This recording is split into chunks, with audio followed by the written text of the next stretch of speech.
Good day, everyone. We'll have another topic, which is on when technology and humanity cross. Okay, so this is somewhat related with why the future does not need us. However, focus here is on technological ethical dilemmas. Okay, so specifically, our objective is how you're going to examine how examine human rights in order to uphold such rights in technological ethical dilemmas. We cannot hide or cannot discredit the fact that at present we have so much technology, we have so much advances in science and in technology, and although it gives us benefits, somehow it provides or it poses certain risk as well. So with that, we're going to discuss how or you are going to discuss rather how some advances in in technology or in science violates human rights, or if not upheld or uphold such rights. Okay, so we'll begin with the question, what are human rights? Okay, so human rights are inherent to all human beings, regardless of race, sex, nationality, ethnicity, language, religion, or any other status. In other words, regardless of where you are coming from, if what you believe in, um, this does not discriminate. You are entitled to have human rights because, in the first place, you are human. Okay, so human rights include the right to life and liberty, freedom from slavery and torture, freedom of opinion and expression, the right to work and education, and many more. Okay, so um, let's take two examples here: the freedom of opinion and expression. So if you see somebody um, doing rallies, as long as they are not as long as those people are not extremist or not promoting violence, just conducting a rally just to hear their voice, well, do not judge them. Just let them be. Okay. Anyway, they will not be conducting rallies if ever they didn't have, if they're not fighting for a certain cause. Okay. But then again, if those are extremists, instead of doing rallies, it turns out to be riots. Well, that is no longer tolerable.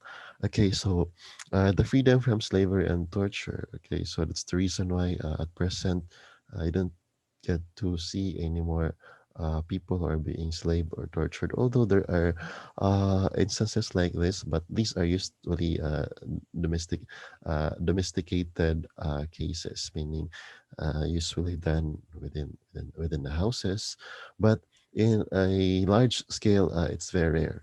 Maybe it exists, but it's just that we're not able to, we're not informed, or maybe not in our community. Okay, so and also the right to work and education. Okay, so you really have the right to be educated. So at present, we now have free tuition. Okay, and that's your right. Okay, and that does not limit there. Okay, we still have other rights. Okay, so later on, you'll be able to identify what are those human rights. Okay, so again, everyone is entitled to these rights without, take note, without discrimination. Okay, so in other words, human rights are the basic rights and freedoms that belong to every person in the world. So from birth until death, they apply regardless of where you are from, what you believe, or how you choose to live your life. So these rights can never be taken away, although they can sometimes be restricted. Okay, so when is that time? Okay, so that if you break a law, or you are putting danger to, or yes, you're putting danger to the interest of national security, or should I say, you are violating something which will put the risk, or which will risk national security. Okay, so these basic rights are based on shared values like dignity, fairness, equality, respect, and independence, and these values are defined and protected by law. Okay, so for now, I'll be sharing to you two cases, which I don't know in your case if you would consider it is a violation of our human rights, or the other way around, or rather, it upholds human rights. Okay, so I will just show the videos, the two videos. Uh, I will show the second video rather right after this one. So later on, you have to reflect. Okay, so let's watch this one.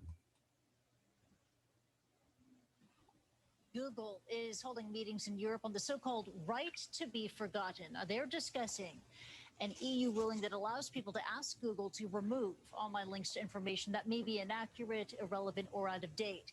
The Google meetings have been dismissed by some as a publicity stunt, but they underscore real issues about personal data online. Now, if you've ever been the target of online bullying, if you were accused of something you didn't do, or if you cleared a debt many years ago, but a story online says otherwise, all of that is information that you would not want people to see if they Googled your name. Now, that is the idea behind the right to be forgotten ruling. It allows people to use this form to request that certain search results be taken down. Now, this is only valid in Europe, however, and it only removes search results on the original page that will still exist. But critics, they say that the ruling is open to abuse and could lead to important information being suppressed. Let's get more now from Danny O'Brien. He's the international director of the Electronic Frontier Foundation. He joins me live from San Francisco. Danny, thank you so much for joining us here on CNN International. Your thoughts on this ruling? Does the EU's right to be forgotten ruling amount to censorship? Well, I think it's a troubling ruling because it's an attempt to solve a really pressing problem about privacy online with a very blunt instrument. Um, all of the content and all of the information that's being forgotten in these proposals is still out there. In the original case, the Gonzalez case that led to this ruling, the news article about the bankruptcy that the person was involved in remains online. It's only the search engine reference that's been removed. Got it. The content is still out there. It's just much harder Right. to find because the search engine reference isn't there. Now, supporters of the ruling, they say that it's balanced, that it helps search engines monitor the quality of information that they put online. I mean, is that happening? I don't think so, because I think that the process by which the content is removed goes through a process that's really just leans towards privacy. It doesn't really take free expression into account. If somebody makes a request for content to be removed, Google has an obligation to look at that, and Google doesn't really have any way to represent the other side. I don't really want a large company like Google making a decision about what should and shouldn't go into that index. And I'm a little bit uncomfortable with the idea, for instance, that the people who might have written the article about the person, or might have put this information online, don't get necessarily a chance to challenge this request to remove the content. And remember, we're not just talking about inaccurate information or information that's previously been put up that's definitively incorrect. We're talking about things that people simply say is incorrect, and people have a right to be incorrect online just as much as people have a right to privacy online. People have a right to be incorrect online, to express their views online. The public has a right to information, but there's also the need to protect privacy. So, what is a good solution here to protect privacy and the public's right to information? Well, I want a solution that works, and I think one of the biggest problems with the implementation of this decision is we're talking about removing something from a search engines for a very specific phrase, and only for search engines that have a footprint within Europe. So it's very easy for someone who really wants to find out this information to simply either go to a search engine that doesn't have a base in Europe, or even just type a different string into Google, or use one of Google's other services elsewhere. Google.com doesn't do this sort of content removal, as opposed to, say, google.co.uk in Europe.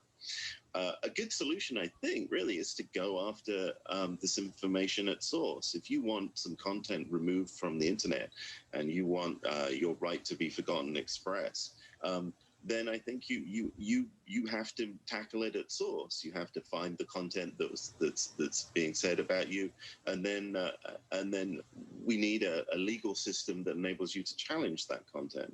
But that challenge has to be an even battle.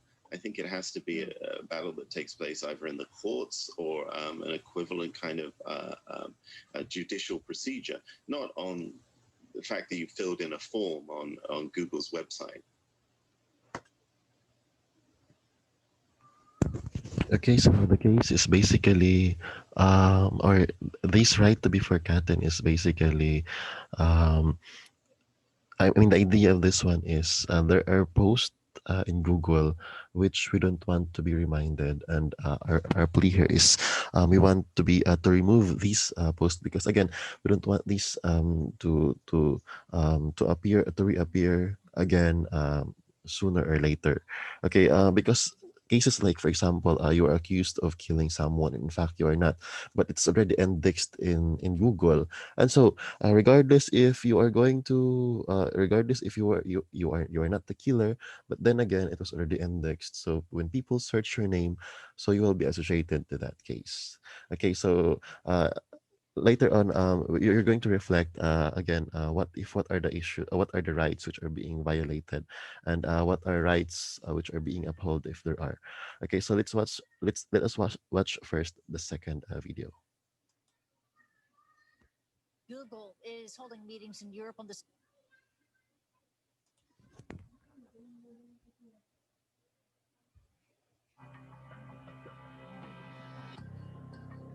Improving lives, increasing connectivity across the world. That's the great promise offered by data-driven technology.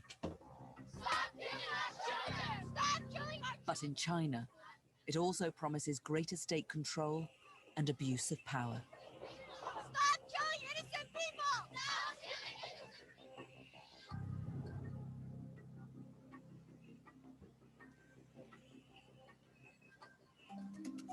This is the next groundbreaking development in data-driven technology: facial recognition.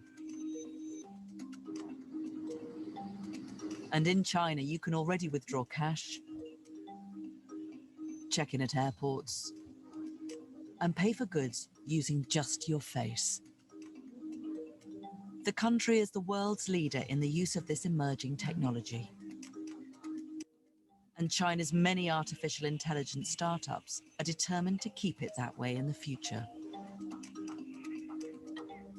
Companies like Yitu,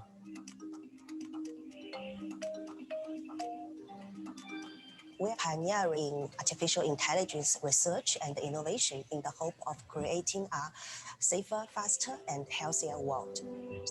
第一次发现，参加展会可以不必排队。 Yitu is creating the building blocks for a smart city of the future, where facial recognition is part of everyday life. This could even extend to detecting what people are thinking. 人工智能 Facial recognition, they can read people's emotions, and we are actually now working on these innovative demonstrations and technology. But the Chinese government has plans to use this new biometric technology to cement its authoritarian rule. The country has ambitious plans to develop a vast national surveillance system based on facial recognition. It'll be used to monitor its 1.4 billion citizens in unprecedented ways, with the capability of tracking everything from their emotions to their sexuality. The primary means will be a vast network of CCTV cameras. 170 million are already in place, and an estimated 400 million new ones will be installed over the next 3 years. The authorities insist this program will allow them to improve security for citizens. And if you have nothing to hide, you have nothing to fear. But not everyone is convinced. 这个摄像头现在已经是到处等于是无处不在了。 Hong Shunquai is a former magazine editor who was ousted by the government. He feels like he's under constant surveillance. 我最担心的是我个人的所有的这个行动行为，我都会被监控到，这是非常可怕的一个事情。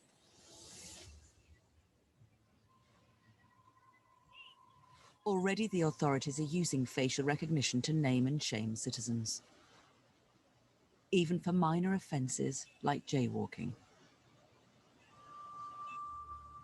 In Beijing, they're using the technology to prevent people stealing rolls of loo paper from public toilets. And across China, police officers are now trialling sunglasses and body cameras loaded with facial and gesture recognition technology. It's helping them to identify wanted suspects in real time. What worries some people here is that as the technology develops, so too does the capacity for it to be abused. 那么所有的人在这个生活当中都处在严密的监控之下你不能做任何政府不喜欢的事情如果是这样子的话，我个人认为就相当于进入一个极权主义的一个状态，这是一个很恐怖的状态。Some of those most at risk in this hyper-surveillance future are the ethnic minorities in China. In Xinjiang province, the Chinese government is wary of the separatist threat posed by the Muslim Uyghur population. According to local NGOs, an estimated 1 million Uyghurs are being detained indefinitely in secretive internment camps where some are being subject to abuse. It's been called the largest mass incarceration of a minority population in the world today. The authorities are using facial recognition cameras to scan people's faces before they enter markets. The system alerts authorities if targeted individuals stray 300 meters beyond their home. In the future, the government plans to aggregate even more data and build a predictive policing program that imposes even tighter controls here. Without checks and balances, China will keep finding new ways to violate the human rights of its citizens. What's already happening in Xinjiang is a warning the rest of the world must heed.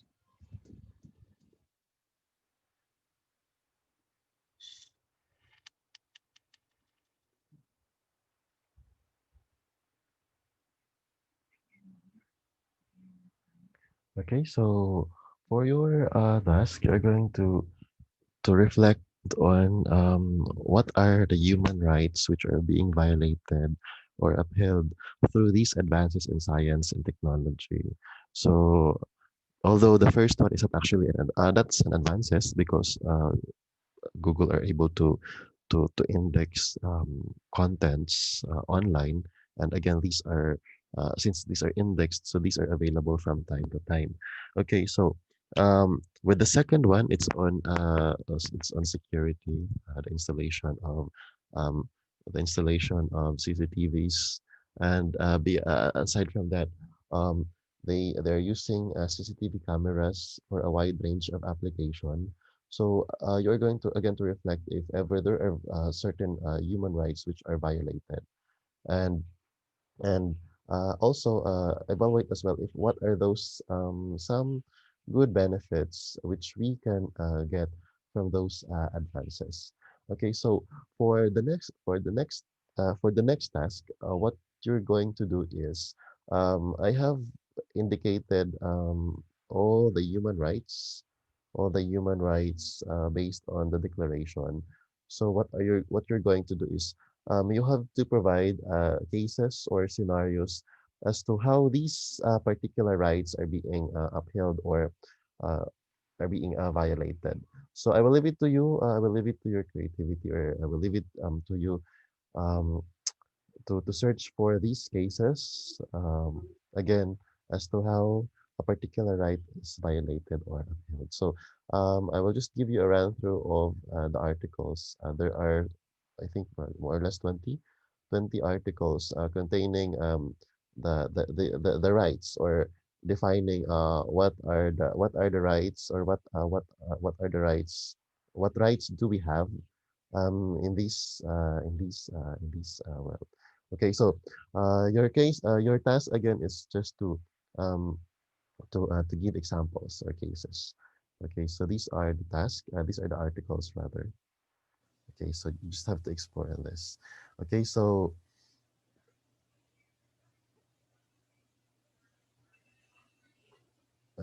that ends my presentation. Please work on the task. So um, and we'll have to you have to report that next meeting. Okay, so that's all for now, and goodbye.